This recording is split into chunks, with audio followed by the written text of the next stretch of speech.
Everyone, मैं हूं प्रियंका। आज हम इस वीडियो में कंटिन्यू करेंगे एनिमल्स से रिलेटेड जो हमने यहां पर टॉपिक स्टार्ट किया है। आज हम बात करेंगे कुछ वर्ड्स की स्पेशल फीचर्स के बारे में। इससे पहले हमने बात की थी रिप्रोडक्शन कैसे होती है एनिमल्स में। अगर अभी तक आपने प्रीवियस वीडियोस नहीं देखे हैं तो प्लेलिस्ट में जाकर आप इन्हें चेक कर सकते हैं, इनका फ़ायदा ले सकते हैं। और इसके साथ अगर आप टॉपिक वाइज इन्हें सोल्व करना चाहते हैं, अगर इनकी MCQs लगाना चाहते हैं तो चाणक्य अकेडमी चैनल के ऊपर जाकर आप इन सभी टॉपिक से क्वेश्चंस का फ़ायदा ले सकते हैं। डिस्क्रिप्शन बॉक्स में आपको उस चैनल का लिंक मिल जाएगा। तो आज हम बात करेंगे स्पेशल फीचर्स ऑफ एनिमल्स। सबसे पहले अगर हम बात करें, कुछ वर्ड्स हैं जिनमें कि काफ़ी अच्छे सेंस ऑर्गन्स पाए जाते हैं। जिस तरह से अगर हम बात करें वर्ड्स की, there are 5 senses in animals on the earth. अब हमारी अर्थ में किसी भी एनिमल में 5 सेंसेस देखने को मिलती हैं। कौन कौन सी हैं? These are eyes, ears, nose, tongue and skin.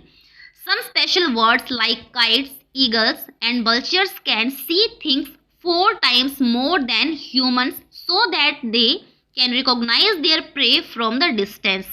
अब यहाँ पर अगर कुछ स्पेशल वर्ड्स की बात करें, जिस तरह से काइट्स हो गई, ईगल्स हो गई, vultures हो गई, इनमें 4 गुना तक ह्यूमन से ज़्यादा देखने की क्षमता होती है, जिससे कि वो अगर काफ़ी दूर भी इनका कोई प्रे है तो वहाँ पर जाके ये उसे फीड कर लेते हैं। Nocturnal animals can only see white and black colour. इसके अलावा नॉक्टर्नल एनिमल्स वो एनिमल्स होते हैं जो कि रात के समय देखते हैं। जैसे एग्जांपल की बात करें ओल की, नॉक्टर्नल का मतलब क्या होता है? जो रात के समय जगते हैं वो क्या करते हैं, वो चीज़ों को वाइट और ब्लैक कलर में देखने को मिलते हैं। जैसे एग्जांपल हमने देख ली, पहली बात की ओल, दूसरे की अगर हम बात करें that is the raccoon. Rats are mammals because they give birth to their young ones। इसके अलावा ये जो बैट्स होते हैं ये क्या है? ये भी बेबी पैरस हैं। क्यों बेबी पैरस हैं? क्योंकि ये मैमल्स में आते हैं और अगर मैमल्स में आते हैं तो ये अपने बच्चों को बर्थ देते हैं। तो इस तरह से हमने कुछ ये स्पेशल फीचर्स देखी हैं, कुछ वर्ड्स की, कुछ एनिमल्स की, कुछ मैमल्स की। और इससे एग्जाम में क्वेश्चन पूछे गए हैं। ये एक क्वेश्चन पूछा गया था कि कौन से एनिमल हैं जो कि नॉक्टर्नल होते हैं। इसके बाद बात करें इन वर्ड्स के बारे में। सबसे पहले बात करते हैं ostrich and emu are non flight animals, they run instead of flying. अब ये जो हम यहाँ पर देख रहे हैं एनिमल्स, पहला हो गया ऑस्ट्रिच और एमू, ये दोनों क्या हैं? ये दोनों ही नॉन फ्लाइट एनिमल्स हैं, बल्कि ये काफ़ी ज़्यादा तेज़ी से दौड़ सकते हैं बट ये फ्लाई नहीं कर सकते हैं। फिर बात करें birds eyes are fixed hence they rotate their neck very often. अब ये जो वर्ड्स होती हैं इनकी जो आइज होती हैं वो एक ही जगह पर, एक ही पोजीशन पर फिक्स होती हैं। जिस तरह से हम ह्यूमंस अपनी आइज को रोटेट कर सकते हैं, हमें अपनी गर्दन को इतना हिलाने की ज़रूरत नहीं होती है क्योंकि हमारी आई जो है वो काफ़ी इजीली रोटेट हो जाती है। बट ये जो वर्ड्स हैं इनके केस में ऐसा नहीं होता है। इनकी जो आइज़ हैं वो एक ही पोजीशन पर फिक्स होंगी। अगर इन्हें कुछ देखना भी होता है अपने आजू बाजू तो इन्हें अपनी पूरी गर्दन को ही रोटेट करना पड़ता है। और आपको बता दूं, ये क्वेश्चन भी पूछा गया है कि वर्ड्स की आइज़ जो है वो फिक्स होती हैं। Owls can almost fully rotate their heads as its has fix. इसके अलावा ये जो ओल है इनमें एक स्पेशल टाइप की फीचर देखने को मिलती है इनकी हेड की। ये क्या करते हैं? ये अपने हेड को 360 एंगल के ऊपर ही पूरा रोटेट कर सकते हैं क्योंकि इनकी आइज़ जो हैं वो फिक्स हैं। तो इस वजह से ये क्या करते हैं? अपनी गर्दन को पूरा ही, बिकॉज इनकी जो आई सॉकेट हैं वो फिक्स होंगे, that is their eyeballs can not rotate.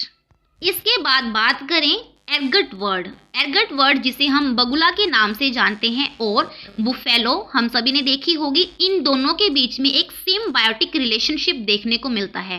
Symbiotic का मतलब होता है सहजीवी संबंध, जिसमें कि दो जो कोई भी ऑर्गेनिज्म होंगे वो एक साथ रहेंगे लेकिन उन दोनों को कोई नुकसान नहीं होगा, उन दोनों को ही एक दूसरे से फ़ायदा होगा। उस रिलेशनशिप को, उस संबंध को हम सिम्बायोटिक रिलेशनशिप के नाम से जानते हैं। जैसे एग्जाम्पल हमने देखी एर्गट बर्ड और बुफेलो की। आपको बता दूं एग्जाम में इससे काफ़ी क्वेश्चंस पूछे गए हैं। एर्गट bird is often seen on a buffalo's back as it feeds on parasites on buffalo's back. जैसे कि अगर आप इस पिक्चर में देख पा रहे हैं तो एक बुफेलो है, उसकी बैक पर एक एरगट बर्ड बैठी हुई है। ये क्या करती है, जो भी पैरासाइट्स इस बुफेलो की बैक पर बैठे होते हैं उन सभी के ऊपर ये जो एरगट बर्ड है ये फीड करती है। तो इस तरह से इन दोनों के बीच में सिम्बायोटिक रिलेशनशिप देखने को मिला, क्योंकि ये जो एरगट बर्ड है इसे तो फूड मिल गया इसकी बैक के ऊपर, और ये जो बुफेलो है इसे राहत मिलती है किससे, इन पैरासाइट से, क्योंकि जो पैरासाइट्स हैं कहीं ना कहीं इसके ब्लड को सक कर रहे थे, और जैसे ही एरगट बर्ड आई उसने उन पैरासाइट्स के ऊपर फीड कर लिया। एज ए रिजल्ट एरगट बर्ड को फूड मिल गया और बुफेलो को राहत मिल गई। इस तरह से इन दोनों के बीच में जो रिलेशनशिप देखने को मिला, जो संबंध देखने को मिला, उसे हम सहजीवी या फिर उसे हम सिम्बायोटिक रिलेशनशिप के नाम से जानते हैं, और इससे काफ़ी क्वेश्चंस बने हैं। इसके बाद बात करें रेप्टाइल्स के बारे में। रेप्टाइल्स ऐसे एनिमल्स हैं जो कि रेंगते हैं। Reptiles such as snakes hears from the vibrations coming out of a surface or land। अगर आपने सुना हो तो ये जो स्नेक्स होते हैं ये मोस्टली क्या करते हैं, ये कैसे सुनते हैं, इनके आसपास इनके सराउंडिंग एरिया में कोई भी अगर वाइब्रेशन होती है तो उसे ये सेंस करते हैं। किसके थ्रू, अपने सरफेस के थ्रू, या फिर हम बोल सकते हैं जो लैंड के ऊपर कोई भी वाइब्रेशंस होती हैं उसे ये सेंस करते हैं। Snake do not have any external ear. Snake के पास कोई भी एक्सटर्नल ईयर नहीं होता है। जैसे कि अगर हम बात करें ह्यूमंस की, हमारे अंदर एक्सटर्नल ईयर्स देखने को मिलते हैं, बट ये जो स्नेक्स हैं, रेप्टाइल्स जो हैं, इनमें नहीं देखने को मिलते हैं। They can only feel vibrations from the ground. ये हमेशा सेंस कर सकते हैं किसी भी वाइब्रेशन को जो कि ग्राउंड के ऊपर होती है। When snake bites poison enters only through fangs two hollow teeth. अब देखो यहाँ पर बताया गया है कि जब भी कोई स्नेक बाइट करता है तो वो कहाँ से बाइट करेगा, उसका जो पॉइजन है किसी भी ऑर्गेनिज्म में एंटर करता है, सिर्फ और सिर्फ दो ही टीथ होते हैं। कैसे होते हैं वो, होलो टीथ होते हैं, जिन्हें हम फैंग्स के नाम से जानते हैं। अगर आप इस पिक्चर में देख पा रहे हो तो देखिए है इसमें 2 ही होलो टीथ होंगे। यहाँ पर मैं दोबारा से बता दूं, ये होलो टीथ हैं। होलो टीथ होते हैं जो कि फैंग्स के नाम से जानते हैं, और इन्हीं में पॉइजन इकट्ठा होता है। जब भी स्नेक बाइट करता है तो ये जो पॉइजन है इन्हीं 2 होलो टीथ के थ्रू किसी दूसरी बॉडी में एंटर करता है। There are many kinds of snakes in our country, only 4 of them are poisonous. वैसे तो हमारी कंट्री में काफ़ी ज़्यादा प्रजातियाँ पाई जाती हैं, काफ़ी ज़्यादा टाइप्स के स्नेक्स पाए जाते हैं, लेकिन उनमें से सिर्फ और सिर्फ 4 ही ऐसे प्रकार हैं जो कि पॉइजनस नेचर में देखने को मिलते हैं। आप याद रख सकते हैं, इससे क्वेश्चन बन सकता है आगे आने वाले एग्जाम में कि स्नेक जो है वो पॉइजनस सिर्फ और सिर्फ 4 ही टाइप्स के हैं। कौन कौन से हैं देख सकते हैं। पहला अगर बात करें, कोबरा, क्रैथ, रजल्स वाइपर जिसे हम दुवोइया के नाम से जानते हैं, और सास्केल जिसे वाइपर अफेल के नाम से जानते हैं। ये 4 टाइप्स हैं जो कि पॉइजनस इन नेचर हैं हमारे इंडिया में। Medicines of snakes bite is made from snake poison. अब देखिए, आपने सुना होगा कि जो दवाइयाँ होती हैं पॉइजन की जो कि स्नेक के द्वारा वाइट किया जाता है, उनकी दवाई भी उन्हीं की होलो टीथ के थ्रू ही बनती है, क्योंकि जहाँ से ये पॉइजन को इजेक्ट करते हैं वहीं से इनकी क्योर करने की मेडिसिन भी वहीं से बनती है। तो इस तरह से हमने यहाँ पर बात की है रेप्टाइल्स के बारे में। इसमें हमें क्या याद रखना है, इनके एक तो एक्सटर्नल ईयर नहीं होते हैं, दूसरी बात हमारे इंडिया में सिर्फ 4 ही ऐसे प्रकार हैं जो सबसे ज़्यादा पॉइजनस होते हैं। एग्जाम्पल्स हमने यहाँ पर देख ली, और इसके अलावा इनके जो 2 ही होलो टीथ्स होते हैं जिन्हें फैंग्स के नाम से जानते हैं, जो कि पॉइजन को इजेक्ट करते हैं किसी भी दूसरे बॉडी में, और इनकी जो मेडिसिन बनती है वो भी इन्हीं होलो टीथ में इकट्ठे कुछ केमिकल्स होते हैं उनके थ्रू ही बनती है। इसके बाद बात करें हनी बी की। Honey bees are attracted to लीची फ्लावर। मोस्टली ये जो हनी बीज होती हैं ये लीची फ्लावर की तरफ ही अट्रैक्ट होती हैं। Honey bee lay their eggs from October to December. इनका जो एग लेइंग टाइम पीरियड होता है वो अक्टूबर टू दिसंबर होता है। तो इस तरह से अब आप बताइए, अगर आपने प्रीवियस लेक्चर्स देखे हैं, अब वहाँ पर आपको मैंने बताया था इन एनिमल्स को हम किस नाम से जानेंगे जो कि एग को ले करेंगे, वो कौन होंगे, वो होंगे ओवीपेरस।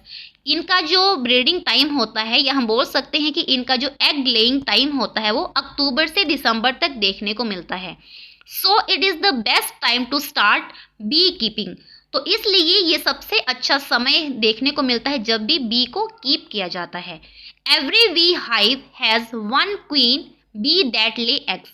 अब अगर आपने कभी भी कोई छत्ता देखा होगा हनी बी का, तो उसमें क्या होता है, उसमें सिर्फ और सिर्फ एक ही क्वीन बी होती है, रानी मक्खी के नाम से जानते हैं। कोई भी छत्ता होगा उसमें सिर्फ एक ही क्वीन बी होगी। उसके अलावा वो क्या करती है, वहाँ पर एग को ले करती है।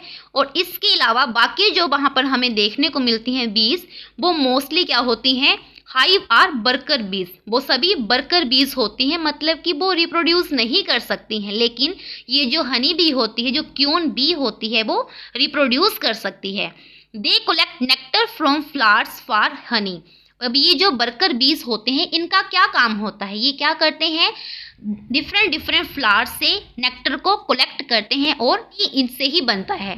The male bees have no special role as worker. अब ये जो मेल बीज होते हैं, इनका कोई भी स्पेशल रोल नहीं देखने को मिलता है जैसे कि वर्कर का होता है। वर्कर क्या करते हैं, फ्लावर्स से इकट्ठा करते हैं नेक्टर को और हनी बनाने में काफ़ी हेल्पफुल ये होते हैं। तो इस तरह से किसी भी छत्ते में एक ही क्वीन बी होगी जो कि एग ले करती है, जो कि रिप्रोडक्शन कर सकती है। इसके अलावा वहाँ पर वर्कर बीज देखने को मिलते हैं जो कि हनी को कलेक्ट करते हैं। और इसके अलावा मेल्स का कोई भी इसमें स्पेशल रोल नहीं देखने को मिलता है। फिर बात करें एलिफेंट्स की। Elephants are herbivorous. ये जो एलिफेंट्स हैं ये हर्बीवोरस हैं। हर्बीवोरस का क्या मतलब है, जो सिर्फ और सिर्फ प्लांट्स के ऊपर ही फीड करते हैं। ये छोटी छोटी टर्म्स हैं। स्टार्टिंग से अगर आप मेरे सभी लेक्चर से देख रहे होंगे तो आपको इन टर्म्स को समझने में कंफ्यूजन नहीं होगी, क्योंकि एक एक टर्म को मैंने काफ़ी इलेबोरेट करके समझाया है। अगर आप लास्ट से इन चीज़ों को देख रहे हैं तो आपको चीज़ों को गेन करने में मुश्किल होगी। इसीलिए आपको रिकमेंड करती हूँ स्टार्टिंग से आप इन सभी वीडियोज़ को देखिए। Elephants large ear flaps help to control their body temperature. और ये जो एलिफेंट्स होते हैं इनके काफ़ी लार्ज ईयर्स फ्लैप्स पाए जाते हैं जिसके थ्रू ये बॉडी के टेम्परेचर को रेगुलेट कर सकते हैं। Leader of group is often the oldest female elephant. अब इसमें क्या होता है कि जो एलिफेंट्स होते हैं इसमें जो लीडर होता है इनका, वो मोस्टली ओल्डेस्ट फीमेल एलिफेंट ही देखने को मिलती है। जो ओल्डेस्ट फीमेल एनिमल होगी, जो ओल्डेस्ट फीमेल एलिफेंट होगी, वही ग्रुप की लीडर मानी जाती है। जैसे कि हमारी केस में क्या होता है, कोई भी फैमिली है उसमें जो हमारे ओल्ड पर्सन होते हैं, मोस्टली जो मेल ओल्ड पर्सन होते हैं, वही क्या करते हैं, घर के ऊपर हुकूमत चलाते हैं, मतलब कि वो लीडर होते हैं। वैसे ही सेम एलिफेंट के ग्रुप की अगर हम बात करें तो ये जो ओल्डेस्ट फीमेल होती है ये वहाँ की लीडर मानी जाती है।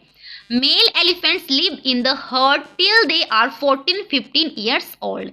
अगर हम बात करें मेल एलिफेंट की, ये मोस्टली अपने ही ग्रुप में रहते हैं, अपने हर्ड में रहते हैं। कब तक, जब तक कि वो 14-15 साल के ना हो जाएं, जब तक कि वो अपने होश को ना संभाल लें। जैसे हम बोलते हैं ना कि जब तक हमारे अंदर मैच्योरिटी ना आए तब तक हम चीज़ों को नहीं गेन कर सकते हैं, तब तक हम सेल्फ इंडिपेंडेंट नहीं बनते हैं। वैसे ही ये जो मेल एलिफेंट्स होते हैं ये 14-15 साल तक अपने ही उस ग्रुप में रहते हैं।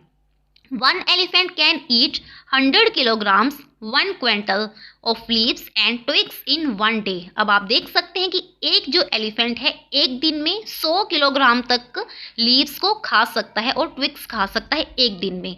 इससे क्वेश्चन बने हुए हैं, आगे भी बनेंगे। Elephants do not rest very much. और मोस्टली ये होता है कि ये जो एलिफेंट्स होते हैं ये ज़्यादा देर तक रेस्ट नहीं करते हैं। They sleep for only 2 to 4 hours in a day. ये एक दिन में सिर्फ और सिर्फ 2 से 4 घंटे ही सोते हैं। Elephants love to play with mud and water. The mud keeps their skin cool. अब ये जो एलिफेंट्स हैं इन्हें अच्छा लगता है मड और वाटर से खेलना, जिससे कि इनकी जो स्किन है वो कूल रहती है, वो ठंडी रहती है। 3 months old baby elephant weight 200 kilograms. इस तरह से अगर हम देखें, अगर कोई 3 month ओल्ड बेबी है जो एलिफेंट है, उसका जो वेट होगा वो 200 किलोग्राम तक देखने को मिलता है। वो भी 3 month बेबी की यहाँ पर बात कर रहे हैं। आपको बता दूं ईच लाइन से क्वेश्चंस बने हुए हैं और आगे भी बनते रहेंगे। आपको यहाँ पर चीज़ों को गेन करना है समझते हुए। इसके अलावा अगर आपको फिर भी कोई चीज़ समझ में ना आए तो आप कमेंट करके पूछ सकते हैं। फिर बात करें टाइगर की। टाइगर में consume up to 40 kilogram of meat at once time. अब ये जो टाइगर होते हैं ये एक टाइम में 40 किलोग्राम तक मीट को कंज्यूम कर सकते हैं।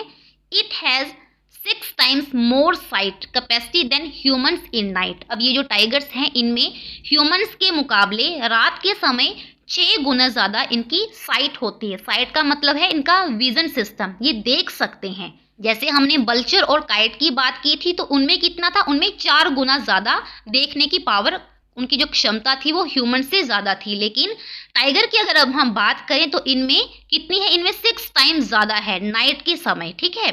For hearing they can move their ears in different direction.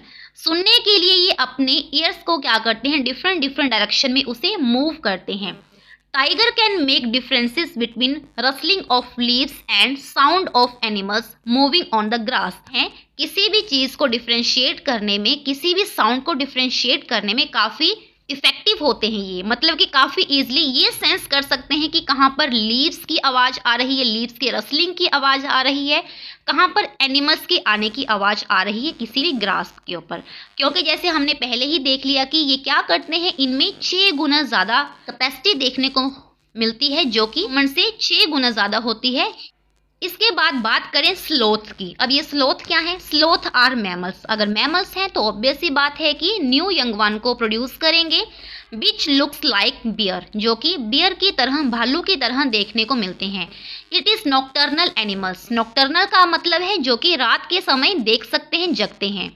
स्लीप्स around 17 our. Mostly ये जो मैमल्स होते हैं ये 17 आवर तक नींद लेते हैं in day bye hanging upside down on tree. और मोस्टली ये कैसे सोते हैं, जैसे हम इस पिक्चर में देख सकते हैं, ये ब्रांचेस के ऊपर उल्टे लटक कर ऐसे अपनी नींद को पूरी करते हैं। और दिन के टाइम ये 17 घंटे तक सोते हैं by hanging upside down on tree. और ये नॉक्टर्नल एनिमल्स होते हैं। The sloth eats the leaves of the same tree on which it lives. ये जो स्लोथ होते हैं ये सेम ट्री के लीव्स को ही फीड करते हैं, यहाँ पर ये सोते हैं, यहाँ पर ये रहते हैं, मतलब कि वहीं पर इनका हैबिटेट होता है। Sloth live for about 40 years and in that time they move around only 8 trees. अब ये जो स्लोथ एनिमल है, ये जो स्लोथ मैमल है, ये 40 साल तक ही जीवित रहता है, जिसमें कि ये सिर्फ और सिर्फ अपने आसपास जो इसका हैबिटेट होता है, या हम बोल सकते हैं कि इसका जो टेरिटरी होता है वो सिर्फ 8 ट्रीज का ही होता है, उसी में ही ये अपने जीवन को व्यतीत करता है, जिसमें कि ये 17 घंटे तक नींद पूरी करता है दिन में। और नॉक्टर्नल ये होते हैं, और जब भी ये सोते हैं तो किसी भी पेड़ की ब्रांच के ऊपर उल्टा लटक कर ये नींद को लेते हैं। इसके बाद बात करें last but not the least, that is the giraffe. Giraffe is the tallest mammal of the earth. It has about 5 metre height. अब आप देख सकते हैं हमारी अर्थ में सबसे टोलेस्ट मैमल जो है वो जिराफ है। मैमल क्या है बार बार मैं नहीं बताऊंगी, ऐसे ऑर्गेनिज्म जो कि न्यू यंग वन को रिप्रोड्यूस करते हैं। इनकी जो हाइट होती है वो 5 मीटर तक ज़्यादा देखने को मिलती है। It स्लीप्स for very less time. काफ़ी कम समय के लिए ये अपनी नींद लेते हैं, around 2 hours in 24 hours. 24 hours में ये सिर्फ और सिर्फ ज़्यादा से ज़्यादा 2 घंटे तक ही सोते हैं। It's life time is about 25 years. इनका जो लाइफ साइकिल देखने को मिलता है वो 25 साल तक का ही देखने को मिलता है। 25 साल तक ये अपनी लाइफ साइकिल को कंप्लीट कर लेते हैं। तो इस तरह से आज हमने कुछ स्पेशल एनिमल्स देखे हैं, कुछ स्पेशल ऑर्गेनिजम्स देखे हैं जिनके काफ़ी ज़्यादा यूनिक करैक्टरिस्टिक फीचर हैं और इनके ऊपर काफ़ी एग्जाम में क्वेश्चंस पूछे गए हैं। उम्मीद करती हूँ कि जो भी आज के सेशन में हमने यहाँ पर कंसेप्ट्स को गेन किया है वो आप सभी के लिए हेल्पफुल हो। अब हम मिलेंगे न्यू वीडियो में कुछ न्यू टॉपिक के साथ। So thank you so much for watching the video.